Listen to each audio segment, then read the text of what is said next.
Miss Alora Sasam, abay may kinumpirma patungkol kay Alden Richards at Miss Catherine Bernardo. Kat din na pagkamalang magjowa dahil po sa pangyayaring ito sa LA. But before that, if you haven't subscribed yet to my YouTube channel, please don't forget at saka si Mr. Alden Richards. So ginawa na nila ng kanya-kanya nilang version. Yung iba naman gusto is parang magkaroon sila ng remake na teleserye na Joel Salina, tsaka yung Queen of Tears ba yun? Yung parang k-drama siya. So, kung ako naman po tatanungin, mas gusto ko sana kung magkakaroon sila ng sarili nilang teleserye.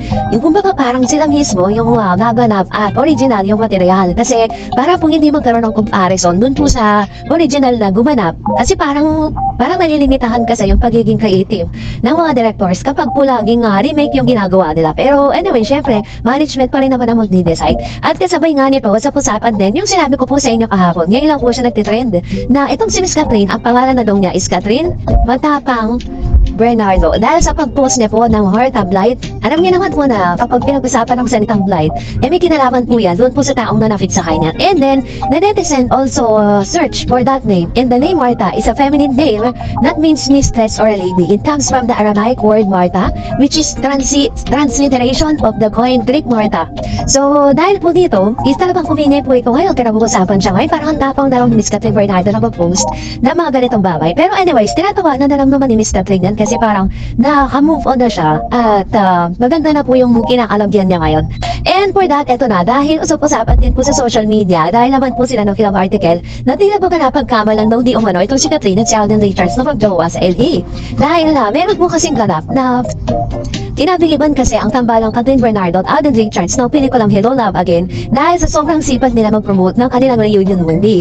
After nga daw ng mga ganap nila sa Pilipinas ay pati pa yung pag-attend sa napakaraming black screening sa Los Angeles, California naman sila sumalang. Monday night na dumating sila sa LA at marami na silang ginawang promotion. No Wednesday naman ay may ilang interviews din sila sa red carpet sa Asian World Film Festival ng Hello Love Again sa Culver Theater sa Culver City.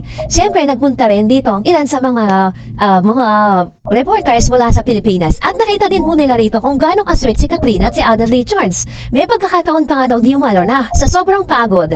Sa sobrang pagod po ni Miss Catherine Bernardo halos matulog na sa kotse kasama po si Alden Richards. At dahil po dito, lalo kong umubo at lalo kong napag-usapan ng isang post mula po sa isang viral showbiz news sa Facebook kung saan parang ni-research ata ito ng mga netizen sabi po dito na according po sa isang post, late 25, 2024, they become them.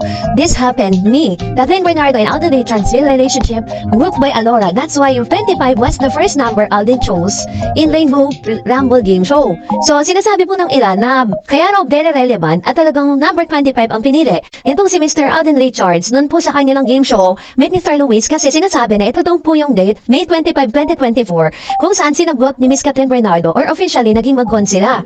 Happens to be, meron namang quote card na lumabas sa si Alora Sasam. Sabi niya sila May 25, 2024 ay naging sila. Ay sorry, sabi niya, bestie ka, yari ako nito. Ito pong quote card na to, hindi ako naniniwala na ipopost yan ni Miss Alora Sasam. Pero ito pong mga photos na to, taken last May 25, 2024 din. So, pero na-release po yan or parang lumabas po yung photos na magkakasama sila sa BGC. Sabi nanood nung sila ng sine, kasama si Alora Sasam that time. So parang kahit na gusto pa rin talaga natin or kahit na sinasabi or dinideny pa rin ni Catherine at Alden Richards, parang gusto na rin natin magpakadilulo no? Parang May 25, 2024 is very relevant pa na talaga kay Catherine at kay Alden Richards. Bago pa pala lumabas yung mga balita patungkol sa kanilang dalawa na talagang humingay dahil po sa mga inilabas ni Alora Sasam. Yun po yung nagko-confirm So, ibig sabihin pa na talaga kaya sobrang sweet at sobrang clingy sila sa isa't isa. Talagang may something na ayaw lang nila talagang i-disclose sa publiko.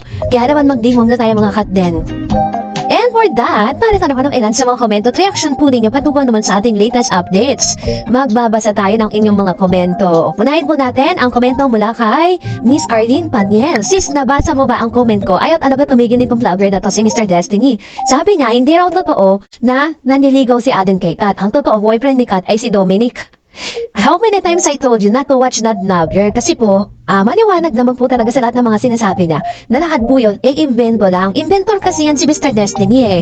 And may mga kampon siya na galit din sa atin dahil ayaw nilang maniwala. Pinaniniwalaan pa rin nila na si Alden ay may anak kay Maine Mendoza, na si Maine ay inasal na dito kay Arjo. Nag-anniversary na mga sila eh. Pero hanggang ngayon pa rin, dun pa rin sila naiwan. Kaya, I mind you not to watch that vlogger low. And of course, sabi ni Miss Ma'am Marge, sabi niya, sana mga fans sila, sabi na bash niya si Kat. Ayun, Hollywood agad si Miss Kat. It's so fabulous. Of course, sabi ni Miss Eugene Romero, Carmine, sana yung mga namimirata na yan. Ayan, so hanggang sa ngayon kasi sobrang dami pa rin po mga kumakalat na mga nagpapirate. Tapos parang okay na rin siguro kasi pati kasi yung ABS-CBN naglalabas. Hindi okay yung piracy ha, na talagang buong video kinuha. Yung mga clips na napapanood natin na piracy din is unti-unti na rin na nire-reveal. Nilalabas na rin po ng mga Star Cinema yung mga behind the scene videos, no? And sabi pa ni Miss Dayal, ganda ni Kateng, congratulations. Anong say ng mga bashers? Yung account ni Main Charts pangit ng panalita kay Kat. Kaya nasabot-sabot ko, tinitiray na si Kat, kaya nakarinig siya sa amin. Wala po. Sabi pa ni Miss ay Ma'am Marge, bagay naka-white mga gown, especially sa awardings. Night bagay ang looks kay J-Lo. Looks like J-Lo. Sabi ni Green Crepes, ganda ng commercial ng video ko, Madam Consis. Ganda ni Kat, makakapag-consis na nga. Palitan ko na ang sentro, ayan. So, dahil po dun sa mga commercial talagang malaking factor talagang endorser eh. Sometimes, kahit bago po yung isang produkto, kapag po ang nag-endorse kay sikat, kaya talagang bibilin at bibilin. Sabi ni Rogella Modo, nung sila panida niya, hindi ganyan kataba si Kat. Nagsama lang sila. Alden, pababa agad. Iba talaga magkalaga si Alden kay Kat. Talagang pagmamahal yun. Sabi ni Ma'am Chi Conchita, ang saya-saya naman ang mukha ni Kat Tento ba si Alden at si Kat? Yun, tama naman diba? Parang sa mga nakikita natin sa mga BTS po nila sa LA, grabe po yung kanilang talagang kinenjoy nila yung buong kape. And that's it for today. For more videos and updates, please don't forget to like and subscribe. And please don't forget to follow my Facebook page, Dar Eds TV. God bless everyone!